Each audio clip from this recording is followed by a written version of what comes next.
नेहाभिक्रमनाशो अस्ति प्रत्यवायो न विद्यते स्वल्पमप्यस्य धर्मस्य त्रायते महतो भयात्। इस शम बुद्धि का केवल आरंभ ही हो जाए तो उस आरंभ का भी नाश नहीं होता।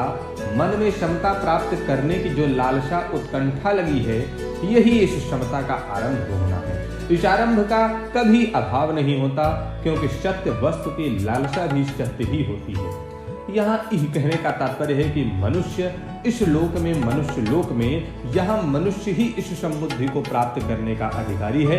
मनुष्य के सिवाय दूसरी सभी भोग योनियां हैं, अतः उन योनियों में विषमता का नाश करने का अवसर नहीं है, क्योंकि भोग राग द्वेष पूर्वक ही होते हैं। यदि राग द्वेष ना हो तो भोग होगा ही नहीं, प्रत्युत साधन ही होगा। सकाम भाव पूर्वक किए गए कर्मों में अगर मंत्र उच्चारण, यज्ञ विधि आदि में कोई कमी रह जाए तो उसका उल्टा फल हो जाता है। जैसे कोई पुत्र प्राप्ति के लिए पुत्रेष्टि यज्ञ करता है तो उसमें विधि की त्रुटि हो जाने से पुत्र का होना तो दूर रहा, घर में किसी की मृत्यु हो जाती है। अथवा विधि की कमी रहने से इतना उल्टा फल ना भी हो तो भी पुत्र पूर्ण अंगों के साथ नहीं जन्मता। परंतु जो मनुष्य इस संबुद्धि को अपने अनुष्ठान में लाने का प्रयत्न करता है, उसके प्रयत्न का अनुष्ठान का कभी भी उल्टा फल नहीं होता। कारण कि उसके अनुष्ठान में फल की इच्छा नहीं होती। जब तक फलेच्छा रहती है तब तक क्षमता नहीं आती, और क्षमता आने पर फलेच्छा नहीं रहती।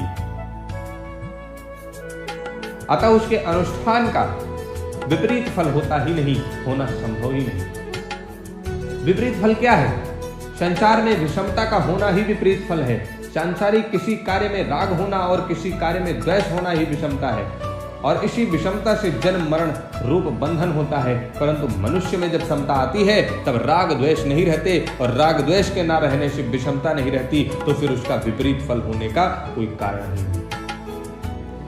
स्वल्पमप्य धर्मस्य त्रायते महतो भयात्। इस संबुद्धि का रूप धर्म का थोड़ा सा भी अनुष्ठान हो जाए, थोड़ी सी भी क्षमता जीवन में आचरण में आ जाए तो ये जन्म मरण रूप महान भय से रक्षा कर लेता है। जैसे सकाम कर्म फल देकर नष्ट हो जाता है, ऐसे यह क्षमता धन संपत्ति आदि कोई फल देकर नष्ट नहीं होती, अर्थात इसका फल नाशवान धन संपत्ति आदि की प्राप्ति नहीं होती।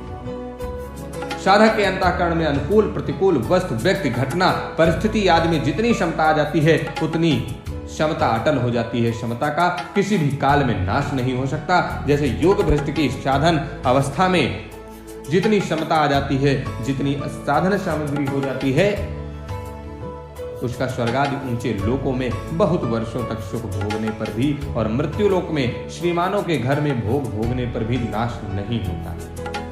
ये क्षमता साधन सामग्री कभी किंचन मात्र भी खर्च नहीं होती, प्रत्युत सदा ज्यों की त्यों बनी रहती। धर्म नाम दो बातों का है, दान करना, प्याऊ लगाना, अन्न क्षेत्र खोलना, अतः आदि परोपकार के कार्य करना। दूसरा है वर्ण आश्रम के अनुसार शास्त्र विहित अपने कर्तव्य कर्म का तत्परता से पालन करना। इन धर्मों का निष्काम भाव पूर्वक पालन करने से क्षमता रूप धर्म स्वतः आ जाता है, क्योंकि ये क्षमता रूप धर्म स्वयं का धर्म अर्थात स्वरूप है। इसी बात को लेकर यहाँ संबुद्धि को धर्म। लोगों के भीतर प्रायः ये बात बैठी हुई है कि मन लगने से ही भजन स्मरण होता है, मन नहीं लगा तो राम राम करने से क्या लाभ। परंतु गीता की दृष्टि में मन लगना कोई ऊंची चीज नहीं है। गीता की दृष्टि में ऊंची चीज है क्षमता। दूसरे लक्षण आए या ना आए, जिसमें क्षमता आ गई उसको गीता सिद्ध कह देती है। जिसमें दूसरे सब लक्षण आ जाए और क्षमता ना आए उसको गीता सिद्ध नहीं कहती। क्षमता दो तरह की होती है, अंतःकरण की क्षमता और स्वरूप की क्षमता। समरूप परमात्मा सब जगह परिपूर्ण है। उस समरूप परमात्मा में जो स्थित हो गया उसने संसार मात्र पर विजय प्राप्त की, वह जीवन मुक्त हो गया। परंतु उसकी पहचान अंतःकरण की क्षमता से होती है। अंतःकरण की क्षमता क्या है? सिद्धि असिद्धि में सम रहना। प्रशंसा हो जाए या निंदा हो जाए, कार्य सफल हो जाए या असफल हो जाए, लाखों रुपए आ जाए या लाखों रुपए चले जाए, पर उसमें अंतःकरण में कोई हलचल ना हो, सुख दुख हर्ष शोक आदि ना हो, इस क्षमता का कभी नाश नहीं होता। कल्याण के सिवाय इस क्षमता का दूसरा कोई फल होता ही नहीं। मनुष्य तप दान तीर्थ व्रत आदि कोई भी पुण्य कर्म करे वह फल देकर नष्ट हो जाता है, परंतु साधन करते करते अंतःकरण में थोड़ी सी भी क्षमता आ जाए तो वह नष्ट नहीं होती परंतु कल्याण कर देती है। इसलिए साधन में क्षमता जितनी ऊंची चीज है, एक मन की एकाग्रता उतनी ऊंची चीज नहीं है। मन एकाग्र होने से सिद्धियां तो प्राप्त हो जाती हैं पर कल्याण नहीं होता, परंतु क्षमता आने से मनुष्य संसार बंधन से सुखपूर्वक मुक्त हो जाता है। भगवान पहले सामान्य रीति से कहते हैं कि समता से युक्त मनुष्य कर्म बंधन से छूट जाता है। बंधन का कारण गुणों का संग अर्थात प्रकृति और उसके कार्य से माना हुआ संबंध है। क्षमता आने से प्रकृति और उसके कार्य से संबंध नहीं रहता, अतः मनुष्य कर्म बंधन से छूट जाता है। जैसे संसार में अनेक शुभाशुभ कर्म होते रहते हैं पर वे कर्म हमें बांधते नहीं क्योंकि उन कर्मों से हमारा कोई संबंध नहीं होता, ऐसे ही क्षमता युक्त मनुष्य का इस शरीर से होने वाले कर्मों से कोई संबंध नहीं होता। क्षमता का केवल आरंभ हो जाए अर्थात क्षमता को प्राप्त करने का उद्देश्य जिज्ञासा हो जाए तो इस आरंभ का कभी नाश नहीं होता, कारण कि अविनाशी का उद्देश्य भी अविनाशी ही होता है जबकि नाशवान का उद्देश्य भी नाशवान ही होता है। नाशवान का उद्देश्य तो नाश यानी पतन करता है पर क्षमता का उद्देश्य कल्याण ही करता है। जिज्ञासुरपि योगस्य शब्द ब्रह्मार्थ वर्तते। क्षमता के अनुष्ठान का उल्टा फल नहीं होता। सकाम भाव से किए जाने वाले कर्म में अगर मंत्रोच्चारण अनुष्ठान विधि आदि कोई सी भी त्रुटि हो जाए तो उसका फल उल्टा हो जाता है, परंतु जितनी क्षमता अनुष्ठान में जीवन में आ गई उसमें अगर व्यवहार आदि किसी की प्रकार की भूल हो जाए, सावधानी में कोई कमी रह जाए तो उसका उल्टा फल बंधन नहीं होता।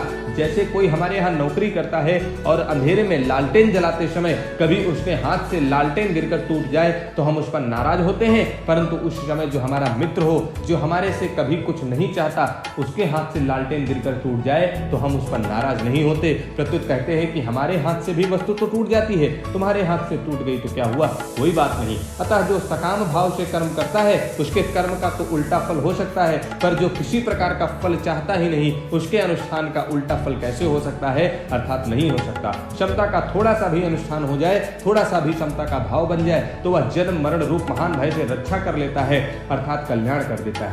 जैसे सकाम कर्म फल देकर नष्ट हो जाता है, ऐसे ये थोड़ी सी भी क्षमता फल देकर नष्ट हो जाती है, परंतु इसका उपयोग केवल कल्याण में ही होता है। यज्ञ दान तप आदि शुभ कर्म आदि यदि सकाम भाव से किए जाए तो उनका नाशवान फल धन संपत्ति एवं स्वर्ग आदि की प्राप्ति होता है, और यदि निष्काम भाव से किया जाए तो उसका अविनाशी फल यानी मोक्ष होता है। इस प्रकार यज्ञ दान तप आदि शुभ कर्मों के तो दो फल हो सकते हैं पर क्षमता का एक फल कल्याण होता है। जैसे कोई मुसाफिर चलते चलते रास्ते में रुक जाए अथवा सो जाए तो वह जहां से चला था वहां पुनः लौटकर नहीं चला जाता, प्रत्युत जहां तक वह पहुंच गया है वहां तक का रास्ता तो कट ही गया है। ऐसे ही जितनी क्षमता जीवन में आ गई उसका कभी नाश नहीं होता, यानी कि निष्काम भाव थोड़ा होते हुए भी सत्य है और भय महान होते हुए भी असत्य है। जैसे मन भर रुई हो तो उसको जलाने के लिए मन भर अग्नि की जरूरत नहीं है। रुई एक मन हो या 100 मन,